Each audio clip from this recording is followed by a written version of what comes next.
Cześć, witajcie na kanale Agnieszka Grzech Vlog. Pozdrawiam was bardzo serdecznie z Hawajów. Dzisiaj jestem razem z Marysią z kanału Zwariowani. Cześć!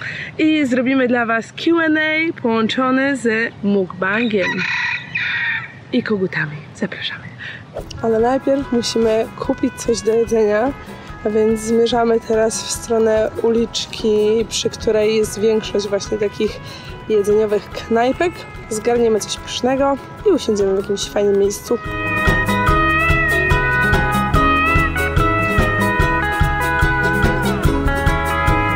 To się nazywa Mermaid's Cafe i tutaj mają moje ulubione poke bowl, czyli świeży ryż ze surową rybą. I tutaj obok, z tego co wiem, są bardzo dobre acai bowl, czyli to są takie miseczki ze zmielonymi acai i z różnymi owocami do dodatku.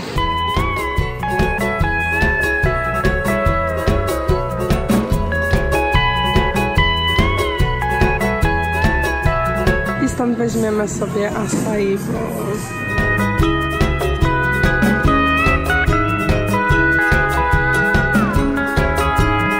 Jeżeli nie wiecie, co to jest mukbang, to mukbang jest to forma jedzenia przed kamerą. Czyli w sumie to, co robię bardzo długo w moim życiu, ale w formie takiej, że jedzenie jest najważniejsze, a zwykle to ja jestem najważniejsza. Więc pokażmy wam, co mamy. O, milion mrówek! No bo zostawiłyśmy na chwilę to jedzenie na ziemi, bo chciałyśmy wybrać dobry spot, żeby zrobić, wiecie, to wideo. I jedną mrówkę mam w sosie. Wiesz co, ja tu miałam jakieś 200 mrówek, więc to nie jest tak źle. Ja mam tutaj poke bowl, czyli jedno z moich ulubionych takich, załóżmy, zdrowych jedzeń, bo jest to ryż, na którym jest świeża ryba z różnymi jakimiś warzywami i dodatkami, bo niektórzy też mogą z owocami to jeść, i polane jakimś sosem. A ty co masz, powiedz? A ja mam, słuchajcie, mrówki z dodatkami w tym momencie. Ja tutaj mam gofry po hawajsku z bananem, truskawką, czymś pomarańczowym, jeszcze nie wiem co to jest, spróbujemy. Może mango, może jakaś papaja, śmietaną kokosową, która już trochę opadła, wiórkami kokosowymi, a raczej takimi płatkami, i to jest jakiś sos w tym czymś. Czy to może być jakiś taki a la ten, jak to się nazywa, maple syrup? Może to nawet jest syrop klonowy. Tak. O, właśnie. No. Jezu, kura nam teraz weszła na ławkę. Kuro, nie, to nie będzie twoje jedzenie. Więc moje żarcie wygląda w ten sposób, jeżeli jeszcze nie napatrzyliście. I jestem strasznie zachłanną osobą i pokażę wam, że mam jeszcze jedną rzecz. To jest acai bowl. Są takie jakby lody zrobione z borówek acai. U nas się to są jagody, jakieś takie jagody z owocami i też wegańską bitą śmietaną. Ale to sobie zostawię na deser. Więc zabierzmy się za jedzenie i w tym czasie będziemy odpowiadać na wasze pytania. Kogut potwierdza. Jezu, już jestem taka głodna, po prostu muszę wam powiedzieć, że umieram z głodu. A ja muszę uważać na mrówki, bo mogę je rozgnieść razem z moim jedzeniem. Ja akurat jem mięso, więc dla mnie to nie będzie problem. Dla mnie to też nie jest duży problem, ale jednak wolę jeść bez mrówek. To jest pycha, dobra, prawda, pyszny poke bowl. To też jest bardzo dobre, ale nie smakuje jak gofry. To bardziej smakuje jak jakieś racuchy? Zacznijmy pytania. Jedno z częstszych pytań to było tak. Czy naprawdę dostaje się łańcuch z kwiatów na szyję na przywitanie, czy to tylko wymysł filmów fabularnych? Pozdrawiam, udanego urlopu. No, słuchajcie, przynajmniej na tej wyspie apparently się nie dostaje. Przyleciałyśmy i w zasadzie nikt nawet nie zwrócił na nas uwagi. No, wydaje mi się, że to nie dostaje się od linii lotniczej albo obsługi lotniska czy coś takiego, tylko to jest bardziej jak na przykład, nie wiem, ktoś jest Hawajczykiem i wraca odwiedzić rodzinę na Hawaje, to ta rodzina może mu coś takiego zrobić. Bo niektórzy ludzie jednak takie mają, ale to jest bardziej popularne. Na przykład słyszałam, że jak oni mają zakończenie szkoły, high school, czyli to graduation, to od każdego gościa dostają ten taki lej. Ojej. I oni mają tego normalnie, jak ci ludzie, co sobie szyję złamią, to mają tutaj takie coś, jak to się nazywa, nie pamiętam, to oni mają takie coś normalnie po uszy z tych kwiatów i widziałam zdjęcia. Czyli to jest bardziej jakby takie kulturowe, niż że każdy, kto przyjeżdża na Hawaje, dostaje wieniec. Może na przykład też jak ktoś jest w jakimś fancy hotelu, no, to wtedy też go witają, myślę. mają swojego lokaja. Świeża rybka z ryżem i z sosem. Niam. To jest zaraz, to moja twarz, a to ma być to. O, to, nie, twoja twarz też nie, tu, jedzenie. No, dobra, trudno, z aparatem nie wygram. Zobaczę, co to jest to pomarańczowe. Nie jest mango? Albo papaja? Nie wiem, co to jest. W każdym razie kolejne pytanie. Pytanie, skąd macie Mustanga? Z wypożyczalni. Z wypożyczalni samochodów. Ogólnie jak się jeździ do Stanów, a na Hawaje szczególnie chyba, to bardzo dobrym pomysłem jest wypożyczenie samochodu. I jak zobaczyłyśmy właśnie tego Mustanga i to jeszcze kabrioleta, to stwierdziliśmy, że dopłacimy i weźmiemy jednak ten samochód, a nie jakiś taki, wiecie, zwykły. To w ogóle był pomysł Agi, masz dobre pomysły, powiem ci. No. Kolejne pytanie w takim razie, jakie są różnice cenowe między Polską a Hawajami? Duże. Tak, odpowiedź jest krótka, duże. Utopiłam właśnie gofra w tym sosie. A nawet go nie spróbowałam, może jest niedobry. Będę go pić. To jak ja sos sojowy. Dobry, w sumie nie smakuje jak syrop klonowy, pewnie jakiś inny syrop, glukozowy zapewne, ale... Pytanie, które dosyć często się przewija, to czy sama organizuje wyjazdy, czy organizuje przez jakieś biuro podróży, albo nie wiem, jakieś wycieczki.pl, cokolwiek, no, nie wiem, że taka strona jest. W każdym razie zawsze organizuje wyjazdy sama, bo uważam, że tak jest najlepiej, najfajniej i najciekawiej, że nie zostajecie wrzucani do jakiegoś randomowego hotelu i ktoś nie decyduje za was wszystkiego, tylko możecie właśnie jak gdyby decydować dokładnie za każdy swój etap podróży. I na przykład to miejsce, w którym teraz nagrywamy, znalazłyśmy zupełnie przypadkowo, jechałyśmy samochodem i tak wow, to jest ładna rzeczka, podjedźmy tu. No. Okej, to jest pytanie, które bardzo dużo osób zadawało. To jest akurat takie pytanie do mnie. Bardzo dużo osób ciekawi, co robię z Dorką, kiedy wyjeżdżam. Otóż, moi drodzy, zależy jeszcze od długości wyjazdu, ale zwykle proszę jakąś koleżankę, żeby się zajęła kotem, albo na przykład teraz mam asystentkę Patrycję, która mi też pomaga, więc ogólnie tak naprawdę jaka dusza się znajdzie dobra do opieki nad kotem, to właśnie ta osoba się opiekuje. I kolejne pytanie. Jak się czułam, kiedy z takiego zimnego miejsca jak Polska wylądowałam w takim mega ciepłym miejscu jak Hawaje? No ja się czułam bardzo dobrze i jak gdyby stwierdziłam, że podjęłam bardzo dobrą decyzję, że pojechałam na Hawaje, bo jednak w Polskę opuszczałam, było zimno i padało, a tu jest ciepło i są koguty. Ja pamiętam, że jak tu przyleciałyśmy, to ja w ogóle nie mogłam się przestać uśmiechać, tak chodziłam i normalnie suszyłam zęby. I tak a propos kur, żeby nie było, że kłamie, tu jest jedna, dosłownie za nami i sobie stwierdziła, że poleży. Tam jest kura z kurczakami. O, tu jest takie poletko. Proszę bardzo, kury. Kury i koguty. Kury, koguty, kurczaki. Wszystko, co chcecie. Tutaj też jakiś kogut chodzi. Proszę. Kolejne pytanie. Będę do was mówić w trakcie jedzenia, bo to jest mukbang i ja będę jeść. Zostało mi jeszcze tyle. Czy spotkałaś już jakieś egzotyczne zwierzę? Chyba z najbardziej egzotycznych zwierząt do tej pory to są kury i koguty i pisklaki. A pisklaki są dla mnie bardzo egzotyczne, bo ja wcześniej chyba tylko raz w życiu tak na żywo widziałam pisklaka. Ja chyba 2 razy, u babci kiedyś były pisklaki, ale bardzo krótko. I w ogóle pierwszy raz widziałam tyle kogutów w jednym miejscu, bo u nas jest tak, że raczej jak ktoś ma kury, to nie ma kogutów albo ma jednego, a tutaj łażą wszędzie. Nawet pojechałyśmy na szczyt góry i tam były kury i były koguty. One są wszędzie. Nawet łażą po takich wielkich drzewach. Wchodzą na drzewa skubańca. Ale ogólnie tutaj na Hawajach nie ma żadnych egzotycznych zwierząt, nie? Są psy, koty, No nie ma. krowy. Ptaki są ładne. O, właśnie. Widziałyśmy takiego pięknego ptaka z czerwoną głową. Przepiękne. To rzeczywiście z egzotycznych owoców, z egzotycznych zwierząt chyba najszybciej to są ptaki. Ale to jest dobre. Nie ma tu raczej jakichś takich typowo hawajskich zwierząt. O, to pytanie bardzo lubię, też parę osób o to pytała. To w ogóle ja też sama się zastanawiałam, czy na Hawajach jedzą pizzę hawajską. Nigdy nie widziałam, żeby ktoś jadł pizzę hawajską. Pewnie gdzieś tak. Taką z ananasami, bo na przykład u nas ta pizza hawajska to jest szynka ananas. A mi się wydaje, że jak gdyby cały taki koncept hawajskiego jedzenia, czyli załóżmy coś tam po hawajsku, to jest po prostu na słodko z owocami. Bo oni tutaj dodają owoce nawet do słonych rzeczy. Więc to jest chyba koncept po prostu czegoś po hawajsku. Dlatego tak bardzo lubię ich jedzenie, bo ja kocham wszystko słodkie. Ale wydaje mi się, że można dostać hawajską pizzę tylko w takich miejscach typu, wiesz, takie sieciówki z pizzą, które są wszędzie, w reszcie Stanów też. A tak to nie wiem, czy ktoś by tutaj to jadł. No nie. Sporo osób też ciekawi to, czy wyjazd na Hawaje jest drogi, albo ile kosztuje wyjazd na Hawaje. Więc to jest trochę tak, że zależy od tego, jaki bilet kupicie, czy mieszkacie w hotelu, czy na przykład w Airbnb, tak jak my. Ale ogólnie rzecz biorąc, Hawaje są drogie, bo to jest najdroższy stan, prawda? To jest najdroższy stan. A stany ogólnie są drogie, więc jak pomyślicie sobie, że to jest najdroższy stan ze wszystkich stanów, to robi się drogo. Po prostu trzeba szukać dosyć jakichś, nie wiem, tanich alternatyw na mieszkanie, jedzenie i tak dalej, ale ogólnie nie liczcie na to, że to jest budżetowy wyjazd. Jest też dużo bezdomnych, więc można zostać bezdomnym na Hawajach, to jest tani wyjazd. No generalnie da się to zrobić tanio, jak na przykład można robić couchsurfing, można spać w namiocie, ale sam bilet żeby tutaj przylecieć, to już jest parę tysięcy, tak 3 minimum, często ponad 4. Tu jest drogo, ale może być mega drogo i w ogóle sky is the limit, jeśli chodzi o wydatki tutaj. No, tak. Kolejne pytanie. Gdyby z jakiegoś powodu wszystkie samoloty do Polski zostały odwołane, a ty nie miałabyś się gdzie podziać, to byłabyś szczęśliwa, czy raczej spanikowana? Wydaje mi się, że byłabym raczej szczęśliwa. Fakt, że fajnie byłoby wrócić kiedyś do domu, ale tutaj naprawdę jest całkiem przyjemnie. Znaczy ja bym pewnie była spanikowana na początku, ale później bym była szczęśliwa. No bo trzeba było ogarnąć życie, wiadomo, bo tak nagle się okazuje, że nie wracacie w tym terminie, w którym miałyście, ale do ogarnięcia. Proszę bardzo, ciekawe pytanie. Agnieszko, widzę, że zawsze na wyjazdach masz swoje cudowne okulary.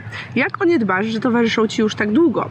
Czy może twoim sekretem jest to, że masz kilka par? Ja co sezon muszę kupować nowe, bo zawsze się gdzieś pojawia jakaś ryska i tak dalej, i tak dalej. To jest ciekawa rzecz. I w zasadzie to będzie trochę śmieszne i pewnie dużo osób się będzie śmiało, ale pokażę wam mój sposób. Po pierwsze mam etui, ale nie zawsze noszę okulary w etui, tylko, uwaga, musicie to zobaczyć, noszę swoje okulary w skarpetce z Charmanderem. To są moje okulary, żeby się nie rysowały, ale nie myślcie sobie, że one nie są porysowane, bo trochę już są, niestety, ale jednak skarpetka na okulary to jest bardzo dobry pomysł. Muszę wypróbować, bo ja mam tak jak ta osoba, która zadaje to pytanie, co sezon nowe okulary? Kolejne pytanie jest krótko i na temat, mianowicie jak długo leciałam, w zasadzie jak długo leciałyśmy. Leciałyśmy 3 samolotami. Tak. I pierwszy to było ile? 2 godziny? A 2, 3, coś takiego, później 11. Później 11, tak. A później było ciekawie. O, no właśnie, bo to była historia w ogóle. Więc było tak. No więc zatrzymali nas na lotnisku, bo się bali w ogóle, dlaczego my wjeżdżamy do tej Ameryki. Kto to jest youtuber? Tak, musieli nas przesłuchać, w ogóle tam się czułam jak w więzieniu. No i przegapiłyśmy lot i następny był dopiero następnego dnia rano, więc to nam dodało 14 godzin. 14 godzin. No a kolejny lot trwał 6 godzin? Tak. Czyli łącznie mieliśmy chyba jakieś 37 godzin w podróży. Miałyśmy mieć chyba 26, coś takiego. Czy na Hawajach ludzie są przyjaźni w stosunku do turystów? Wydaje mi się, że tak. Bardzo przyjaźni. Też mi się tak wydaje. Nie spotkałam się raczej z kimś takim chamskim albo nawet po prostu gburowatym. Raczej ludzie są tacy mega pozytywni. Nawet tak jakby chcą pomagać, doradzają, którą drogą jechać albo w jakie miejsce się udać. I w ogóle na Hawajach ludzie są mega przyjaźni, tak ogólnie rzecz biorąc. Sporo osób też pyta, gdyby, po co ja w ogóle pojechałam na Hawaje? W jakim celu? Czemu na tak długo? A więc Hawaje składają się z paru wysp i wybierzemy się na 4 główne i na każdej spędzimy tydzień i na tej ostatniej, przynajmniej ja spędzę 3 tygodnie. Będziemy razem na takiej farmie owocowej, gdzie będziemy pracować, no tak jak gdyby taki wolontariat można powiedzieć, że po prostu będziemy się opiekować tą farmą i będziemy tam na miejscu mieszkać. A ja, słuchajcie, skończyłam moją szamę, ale tak jak mówiłam, mam jeszcze drugą. Tylko teraz musicie mi wybaczyć, ale ona się trochę rozpuściła, bo to były jakby takie lody, ale i tak będą dobre, podejrzewam. Myślę, że smak się nie zmienił. Pójdę sobie po łyżeczkę. A mi zostało dosłownie prawie nic. Przepraszam bardzo, bo się zapędziłam. Lecimy dalej z komentarzami. Jak radzisz sobie z okresem w czasie podróży? O proszę. To jest bardzo ciekawe pytanie, dlatego że w ogóle dostaję dosyć dużo pytań o podróże takie, jak jadę sama, że na przykład czy się nie boisz i tak dalej. Więc jeżeli chodzi o okres podróży, to nie za bardzo się różni od takiego okresu w domu. No wiadomo, że trzeba się dostosować do różnych sytuacji i na przykład dla mnie ważne jest to, żeby się czuć po prostu komfortowo, czyli na przykład wybieram sobie takie ubrania, które wiem, że nie będą mnie uciskać, będzie mi w nich wygodnie, ogólnie miękko i przyjemnie i to jest ważne, że nieważne gdzie się wybieracie, po prostu żeby się przygotować na tyle, żeby wiedzieć, że na przykład w tym mi jest wygodnie, to jest miękkie, to jest przyjemne i wiecie, otaczać takimi przyjemnymi rzeczami. No właśnie nie wiem, tak, wspominałam wam już milion razy, ale a propos tego, że mam wszystko ze sobą, ja zawsze na wszelki wypadek biorę ze sobą paczkę różowych Alwaysów, dlatego że przezorny zawsze ubezpieczony. Albo tak jak mówi moja przyjaciółka, przezorny zawsze bezpieczny. Ja na przykład zawsze biorę zapas wszystkich produktów z Polski na cały wyjazd i wtedy wiem, że mam te moje ulubione, że nie będę musiała chodzić po sklepie i testować jakby nowe rzeczy. Poza tym jakby nie ma większej różnicy, czy to jest w domu, czy to jest na Hawajach, czy gdziekolwiek. Może to kogoś martwi zanim wyjedzie, ale jak już jest na wyjeździe, to... Ja kiedyś w ogóle zabrałam na wymianę, jak leciałam na 10 miesięcy, zabrałam zapas podpasek na 10 miesięcy, rozumiesz to? Wow! Bo nie wiedziałam, czy tutaj znajdę takie, jakie ja lubię. Czy bardzo poczułam zmianę czasu? Ja mam tak przynajmniej, że jak jadę na zachód, to dosyć mocno odczuwam zmianę, w takim sensie, że budzę się, zresztą my tak we dwie się budzimy, koło 4-5 rano, bo tutaj jest 11 godzin do 12 różnicy. No czasowej. teoretycznie jest 12, tylko że oni tutaj nie zmieniają czasu z zimowego na letni, więc teraz mamy 11, ale jak w Polsce zmienią czas, to będzie 12. A ja ci jeszcze powiem, ja właśnie mam odwrotnie, jak lecę na zachód, to zazwyczaj w ogóle bez problemu 2 dni, nawet 1 dzień i jest super, ale jak wracam do Polski właśnie z tego zachodu, no tak. to jest masakra, mam taki jetlag, głowa mnie boli, ląduję na lotnisku, mam mieć nos, a tu mi wali słońce prosto w oczy i aż głowa boli. Wszędzie fakt, że jak ja pamiętam pierwszy raz pojechałam do Tajlandii, tak jak przyjechałam, to nawet nie wiedziałam, że to jest jetlag, bo po prostu było tak, że było mi dobrze, głowa mnie bolała i myślałam sobie, Boże, złapałam jakąś chorobę po prostu po paru godzinach i myślałam, że o nie, najgorzej, ja chcę wracać. O tym też nie, pierwszy raz w życiu chciałam wracać do domu od razu, bo to był mój pierwszy jetlag taki duży i okazało się, że słuchajcie, poszłam na ulicę do straganu i zjadłam gorącą i najostrzejszą zupę w życiu i wszystko przeszło. Wszystko przeszło. W ogóle przepraszam, jeżeli czasem się gapię w jakieś inne miejsce, bo Aga ma tutaj podgląd wyżej i często się patrzę w ten podgląd, staram się nie patrzeć, ale żeby później nie było komentarzy, dlaczego Marysia się patrzy cały czas w jakieś miejsce za waszym aparatem. Ale, ciekawe pytanie, w jakim języku ludzie tam mieszkający mówią?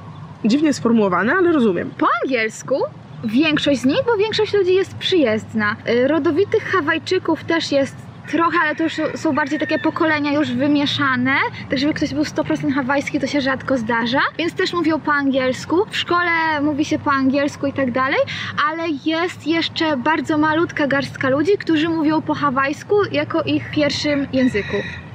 Bardzo trudno jest spotkać w ogóle, żeby ktokolwiek mówił po hawajsku. Jedyne co słyszymy to jakieś aloha. Tak, jakby oni lubią wplatać hawajskie słowa w angielskie zdania, czyli na przykład najczęściej jest aloha, ohana, to jest rodzina, mahalo to jest dziękuję. O, też bardzo fajne. Co przykuło twoją uwagę, jak wysiadałaś z samolotu? Przede wszystkim roślinność, bo widziałam palmy za oknem, ale to, co zwykle dla mnie jest takie najważniejsze, o czym mówiłam na Instastory, to że jak... Przepraszam, zapomniałam jeść.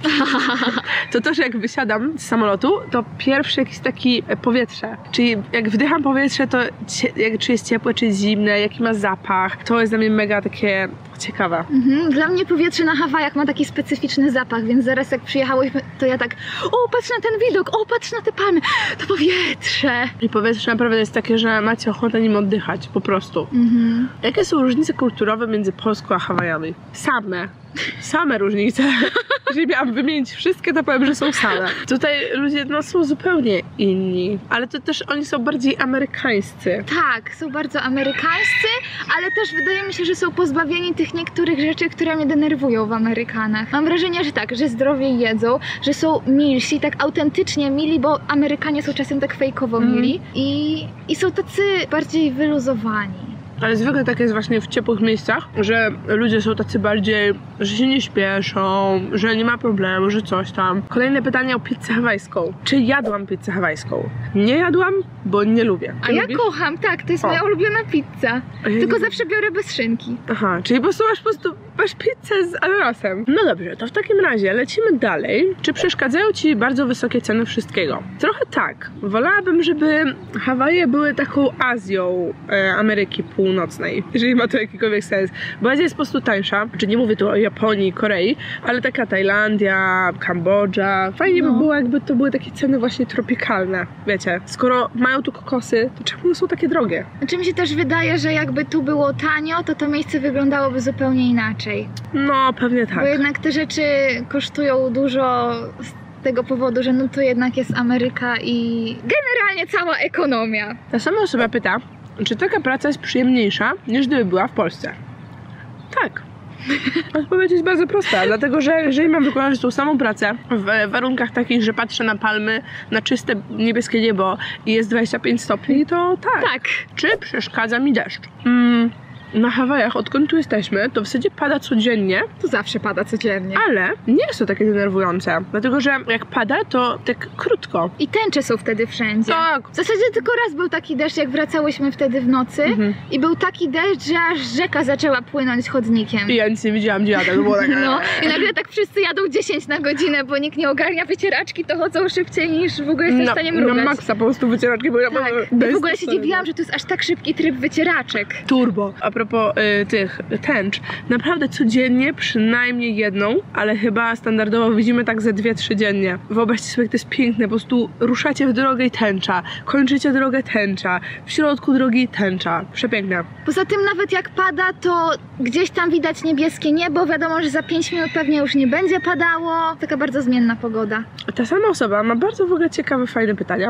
Bardzo dziękuję za takie pytania. Czy poznałam już jakichś znajomych? Jeszcze nie, ale jak będziemy na farmie, to na pewno poznam nowych ludzi. I Marysia mówi, że są super, więc na to liczę. Ale właśnie lubię w podróżach też to, że się poznaje dużo ludzi. Że to jest tak, że no zawsze kogoś się tam pozna i czasami są takie potem przyjaźnie w ogóle na całe życie, albo na pół życia, albo na chwilę. Ale fajne przyjaźnie w każdym razie. Jakie są moje ulubione owoce stąd? Na razie takie lokalne próbowałyśmy tylko co? Banana, ananasa, karambole. No to na razie do tej pory chyba te 3. No, tylko te 3, ale jeszcze ulubionego nie mam. Dajcie mi chwilę, to będą 2 miesiące. Dajcie mi chwilę, a jeszcze potem porozmawiamy. Czy będzie jakiś film, w którym pokażę, jak wygląda moja poranna rutyna? Tak, właśnie planowałam taki film, żeby zrobić właśnie na kanał Beauty. I pomyślałam sobie, że najwięcej czasu będę miała, jak będziemy już na farmie i wtedy pokażę wam, jak wygląda poranna rutyna w dżungli. Więc czekajcie na kanale Beauty właśnie na ten film. A ja już przestałam jeść, bo się tak nażarłam. Zostało mi jeszcze trochę, ale po prostu to jest absurd. Poza tym 2 posiłki, więc wybaczcie, że nie będę na razie jeść. Na jakich wyspach będziemy? Zaczynamy od Kauai, potem jest Oahu, Maui i Big Island. I na Big Island zostajemy najdłużej. Kolejne pytanie, czemu ja zawsze mówię kolejne pytanie i wszyscy film będzie słyszeć tylko kolejne pytanie. A więc next question is, czy zrobię room tour, house tour na Hawajach? W zasadzie też pomyślałam sobie, że fajnie było coś takiego zrobić i też pomyślałam, że fajnie było coś takiego zrobić na farmie, dlatego że tam dlatego, że tam taki house tour będzie zupełnie inny niż właśnie na przykład takie Airbnb, w którym my teraz jesteśmy. No bo to jest taki, wiecie, Airbnb, no to pokój w normalnym domu. O, cześć ptaszku. Łóżko, lodówka, mikrofalówka, łazienka. Tak. A na farmie zupełnie inaczej. Więc na kanale vlog czekajcie, pojawi się. Czy Hawaje są tak piękne i egzotyczne, jak często na filmach i zdjęciach? To zależy pewnie w którym miejscu. I na przykład jak są chmury i pada, no to wiadomo, że nie jest tak super idealnie. Ale zrobię coś dla was ciekawego. No spójrzcie na to. I odpowiedzcie sobie w tym momencie sami na to pytanie. Czy jest tak pięknie? No moim zdaniem jest. To teraz, czy planuję jeszcze jakiś dłuższy wyjazd za granicę? To w zasadzie nie tyczy się Hawajów, ale stwierdziłam, że odpowiem, bo sporo osób może nie oglądać Instastory, bo ja na Instastory dodawałam informacje o tym, że w tym roku jeszcze będę chciała pojechać do Korei, w sensie do Seulu. Może uda mi się pojechać do Mozambiku. Mam jeszcze krótsze wyjazdy do Anglii i do Holandii. I planowałam jeszcze Filipiny i powrót do dżungli i do Kolumbii. Bo w ogóle pomyślałam sobie, że w tym roku spędzę Sylwestra w Kolumbii. Taka. Jak ty tak to wszystko wymieniasz, to ja tak, a ja posiedzę na Hawajach i wrócę do Polski. A wiesz, to nie jest aż tak źle. Ta część posiedzę na Hawajach jest na tyle dobra, że nie jest źle. Dokładnie. Czekajcie na kolejne filmy z Hawajów, bo będę je robiła 2 razy w tygodniu, aż do końca marca. Więc widzimy się w środę na kanale Vlog i w piątek na kanale Beauty. Buziaki i pa pa. Pa pa! A jeśli jeszcze chcecie zostać na YouTube i oglądać go dalej, to koniecznie kliknijcie film po lewej albo po prawej. A jeżeli jeszcze go nie subskrybujecie, w sensie mnie nie subskrybujecie, to kliknijcie tutaj na górze. Dziękuję serdecznie.